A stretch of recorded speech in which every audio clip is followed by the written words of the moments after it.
জান্নাতের কিনারায় শুধু নয়, জান্নাতের মাঝখানে আমি অট্টালিকার দায়িত্ব নিয়ে নিচ্ছি। কোন ব্যক্তির জন্য?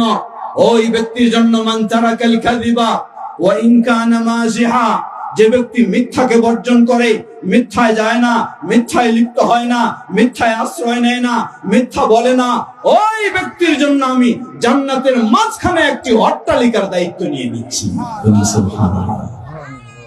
ওয়া ইন কানা মাযিহা, এমনকি রসিকতার ছলেও সে মিথ্যা বলে না, মিথ্যা থেকে সব সময় দূরে থাকার চেষ্টা করে। আল্লাহ ভয়ে রাসূলুল্লাহ সাল্লাল্লাহু আলাইহি ওয়াসাল্লাম বললেন, সে মিথ্যা থেকে বেঁচে থাকার কারণে জাহান্নাম থেকে তো বাঁচতে পারবেই, উপরন্তু তার জন্য বোনাস হলো আমি তার জন্য জান্নাতের মাঝখানে অট্টালিকার দায়িত্ব নিয়ে নিলাম। সুবহানাল্লাহ। আবার ওই হাদিসে বললেন, জেনে রাখো জান্নাতের কিনারায় শুধু নয়, জান্নাতের মাঝখানে শুধু নয়, ওয়াফি আ'লাল জান্নাহ, জান্নাতের সুউচ্চ জায়গায় আমি অট্টালিকার দায়িত্ব নিলাম ওই ব্যক্তির জন্য মান হাসুনা খুলুকু, যেই ব্যক্তির আচার আচরণ, কথাবার্তা, চাল চলন সবকিছু সুন্দর হবে, ওই ব্যক্তির জন্য জান্নাতের সুউচ্চ জায়গায় আমি অট্টালিকার দায়িত্ব নিয়ে নিলাম। বলুন সুবহানাল্লাহ, আল্লাহু আকবার।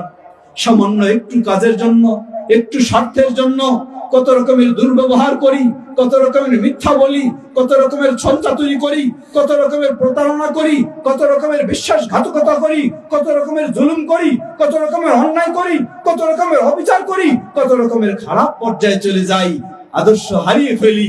আল্লাহ রাসূল সাল্লাল্লাহু আলাইহি ওয়াসাল্লাম বললেন, দুনিয়াটা তো কিছুই নয়, তুমি যদি চাও সেই জান্নাত, শুধু জান্নাত নয়, জান্নাতের সুউচ্চ জায়গায় তোমার জন্য অট্টালিকা প্রস্তুত রয়েছে।